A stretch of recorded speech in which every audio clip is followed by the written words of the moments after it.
Hi മക്കളെ, എല്ലാവർക്കും സുഖല്ലേ? അപ്പോൾ ഇന്നത്തെ ക്ലാസ്സിൽ നമ്മൾ ഡിസ്കസ് ചെയ്യുന്നത് ഹിസ്റ്ററിയിലെ 4ാമത്തെ ചാപ്റ്ററിൽ, അതായത് ബ്രിട്ടീഷ് എക്സ്പ്ലോയിറ്റേഷൻ ആൻഡ് റെസിസ്റ്റൻസ് എന്ന് പറയുന്ന ചാപ്റ്ററിലെ ഫസ്റ്റ് പാർട്ടാണ് ഡിസ്കസ് ചെയ്യുന്നത്. ആ ഫസ്റ്റ് പാർട്ടിനകത്ത് എന്ത് ടോപ്പിക്കാണ് വരുന്നതെന്നറിയോ? Land revenue systems implemented by the British and its result. Okay, അപ്പോൾ ഈ ഒരു ടോപ്പിക്കാണ് വളരെയധികം ഇമ്പോർട്ടൻ്റ് ആയിട്ടുള്ള ഒരു ടോപ്പിക്കാണ്. ഇതിൽ 3 ലാൻഡ് റവന്യൂ സിസ്റ്റംസ് ആണ് ബ്രിട്ടീഷുകാർ ഇംപ്ലിമെന്റ് ചെയ്തിരിക്കുന്നത് ഇന്ത്യയിൽ. ഈ 3 ലാൻഡ് റവന്യൂ സിസ്റ്റംസ് സെപ്പറേറ്റ് ആയിട്ടും എക്സാമിന് ചോദിച്ചു കാണാറുണ്ട്. അതേപോലെ ഇതൊരു എസ്സേ പാർട്ടായിട്ട് നമുക്ക് ചോദിച്ചു കാണാറുണ്ട്. അപ്പോൾ ഒരു കാരണവശാലും സ്കിപ്പ് ചെയ്യാൻ പാടില്ലാത്ത വളരെയധികം ഇമ്പോർട്ടൻ്റ് ആയിട്ടുള്ള ഒരു ടോപ്പിക്കാണ്. അപ്പോൾ ടോപ്പിക്കിലേക്ക് കിടക്കുന്നതിന് മുമ്പ് ഈ ചാനൽ ആദ്യമായിട്ട് കാണുന്നവരുണ്ടെങ്കിൽ ജസ്റ്റ് ഒന്ന് സബ്സ്ക്രൈബ് ചെയ്യുക. അപ്പോൾ ഇതിനു മുമ്പ് നമ്മൾ ഡിസ്കസ് ചെയ്ത ചാപ്റ്റേഴ്സ് എല്ലാം ഒക്കെ ആയിരിക്കും എന്ന് വിചാരിക്കണു. അപ്പോൾ അധികം വൈകാണ്ട് തന്നെ നമ്മൾ ആ ചാപ്റ്ററിലേക്ക് കിടക്കുകയാണ്. അപ്പോൾ ഹിസ്റ്ററിയിലെ എല്ലാ ചാപ്റ്റേഴ്സും നമ്മൾ ക്വാർട്ടർലിക്ക് വേണ്ടിയുള്ള എല്ലാ ചാപ്റ്റേഴ്സും കവർ ചെയ്ത് കഴിഞ്ഞു. ഇത് 4ാമത്തെ ഒരു ചാപ്റ്റർ ആണ് കേട്ടോ. 3 ചാപ്റ്റർ നമ്മൾ കവർ ചെയ്തു, ഇത് 4ാമത്തെ ചാപ്റ്റർ ആണ്. അപ്പോൾ അതെല്ലാവരും റെഡി ആയിട്ടിരുന്നോളൂ. ഇതാ നമ്മൾ നോക്കുന്നു. ഫസ്റ്റ് ടോപ്പിക് എന്ന് പറയുന്നത് explain the situation after the British occupied India. ബ്രിട്ടീഷുകാര് ഇന്ത്യയിൽ ഒക്കുപൈ ചെയ്തതിന് ശേഷം എന്തായിരുന്നു ഇവിടുത്തെ സിറ്റുവേഷൻ എന്ന് പറയുന്നത്? So the British conquered the princely states of India through military force and diplomacy. അപ്പൊ 2 വഴികളിലൂടെയാണ് നമ്മൾ ശരിക്കും പറഞ്ഞു കഴിഞ്ഞാൽ ബ്രിട്ടീഷുകാർ നമ്മുടെ പ്രിൻസ്ലി സ്റ്റേറ്റ്സിനെ എല്ലാം കൺകർ ചെയ്തെടുത്തത്, പിടിച്ചെടുത്തത് 2 വഴികളിലൂടെയാണ്. ഒന്ന് മിലിറ്ററി ഫോഴ്സ്, മറ്റൊന്ന് diplomacy. So the British conquered the princely states of India through military force and diplomacy. So it was during the span of 100 years. ഏകദേശം 100 വർഷക്കാലം എടുത്തു. ഓക്കെ, 100 വർഷക്കാലം കൊണ്ട് between the Battle of Plassey. Battle of Plassey നടന്നത് 1757 ആണ്.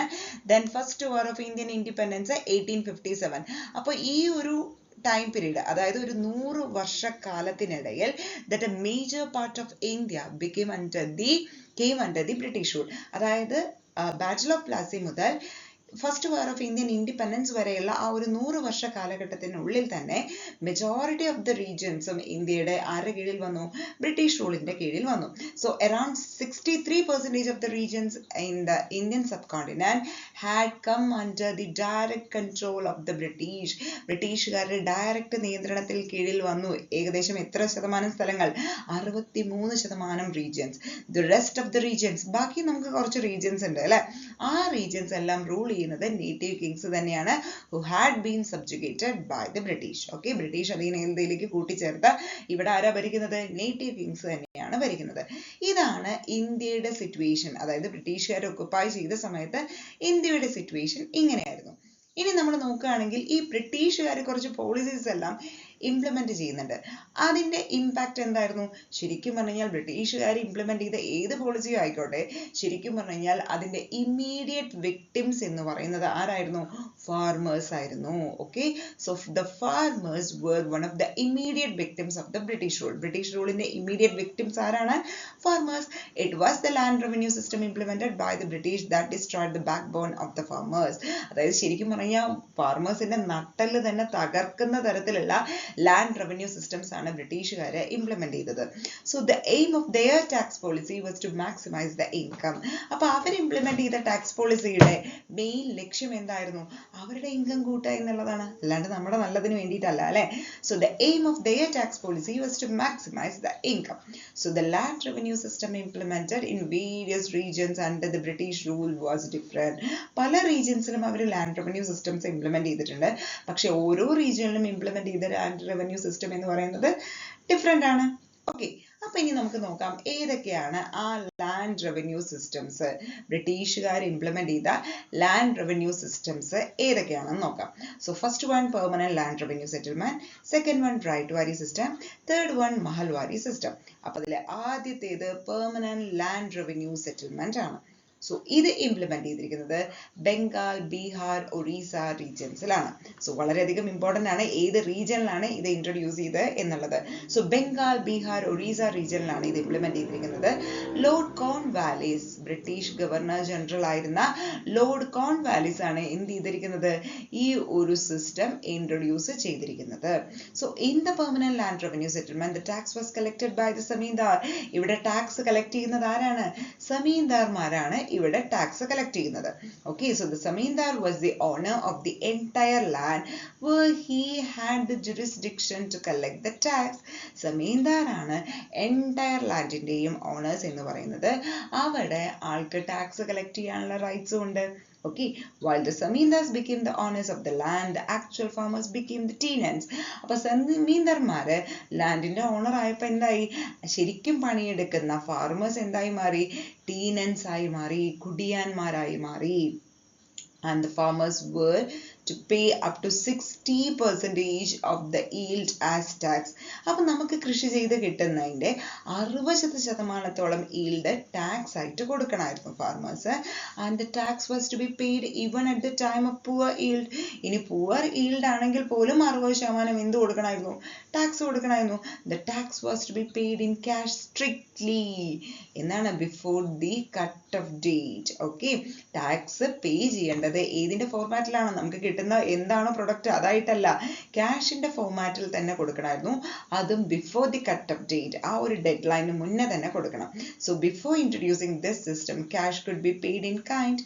അപ്പൊ ഈ ഒരു സിസ്റ്റം ഇൻട്രൊഡ്യൂസ് ചെയ്യുന്നതിന് മുമ്പ് എന്താണോ നമുക്ക് കൃഷി ചെയ്ത് കിട്ടുന്നത് ആ രൂപത്തിൽ തന്നെ കൊടുക്കാമായിരുന്നു. അപ്പൊ permanent land revenue settlement Bengal, Bihar, Orissa റീജിയനിലെ ലോർഡ് കോൺവാലിസ് ഇംപ്ലിമെന്റ് ചെയ്തു. ഇവിടെ ടാക്സ് കളക്ട് ചെയ്യുന്നത് സമീന്ദാർമാരാണ്. Zamindars owners of the land ആണ്. അവിടെ ടാക്സ് കളക്ട് ചെയ്യാനുള്ള കംപ്ലീറ്റ് ജുറിസ്ഡിക്ഷൻ ആർക്കാണ്? സമീന്ദാർക്കാണ് ഉള്ളത്.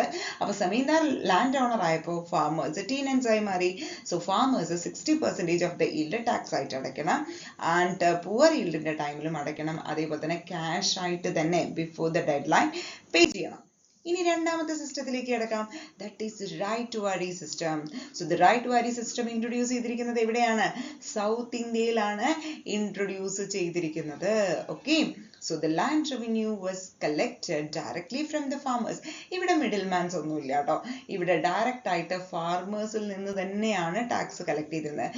ഈ ഫാർമേഴ്സ് ആണ് എന്ത് പേരിൽ അറിയപ്പെടുന്നത്? റയറ്റ്സ് എന്നുള്ള പേരിൽ അറിയപ്പെടുന്നത്.